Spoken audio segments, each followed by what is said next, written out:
আসসালামু আলাইকুম। এইমাত্র পাওয়া সবচেয়ে বড় খবর, দীর্ঘ অপেক্ষার পর অবশেষে জানা গেল রোজার সম্ভবত তারিখ। প্রতি বছরই পবিত্র রমজান মাসকে ঘিরে অধীর আগ্রহে অপেক্ষা করেন বিশ্বের অগণিত মুসলিম। আল্লাহর নৈকট্য লাভের সবচেয়ে উত্তম ও বরকতময় সময় হলো এই পবিত্র রমজান মাস। তাই এখন সবার মনেই একটি প্রশ্ন, কবে দেখা যাবে পবিত্র রমজান মাসের চাঁদ?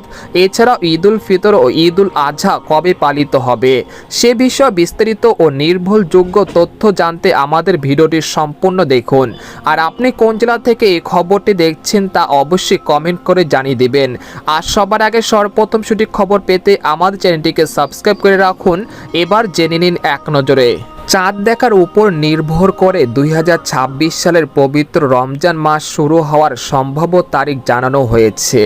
জ্যোতির্বিদ্য ও ইসলামিক ক্যালেন্ডার অনুযায়ী বাংলাদেশের রোজা শুরু হতে পারে 18 ফেব্রুয়ারি 2026 বুধবার অথবা 19 ফেব্রুয়ারি 2026 বৃহস্পতিবার।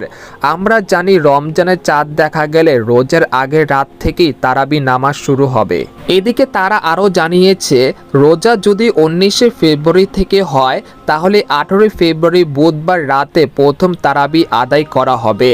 আর রোজা যদি 18 ফেব্রুয়ারি থেকে হয় তাহলে 17 ফেব্রুয়ারি মঙ্গলবার রাতে তারাবি শুরু হবে। আর ওই দিন রাতেই প্রথম রোজার জন্য সেহরি খাওয়া হবে। এরপর ফজরের আগে সেহরি শেষ করে প্রথম রোজা রাখা হবে। তবে সব কিছু চাঁদ দেখার সাপেক্ষে চূড়ান্ত হবে।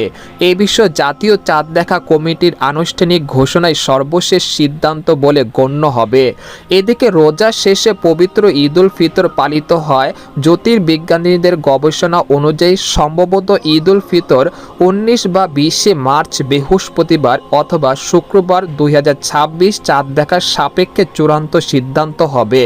অর্থাৎ বলা যাচ্ছে যে আগামী 19 বা 20 মার্চ পবিত্র ঈদুল ফিতর উদযাপিত হতে পারে। আলহামদুলিল্লাহ, আল্লাহ তাআলা আমাদের সবাইকে পবিত্র রমজান মাস পাওয়া, তারাবি, রোজা ও ইবাদত সুন্দরভাবে আদায় করার তৌফিক দান করুক। আমিন।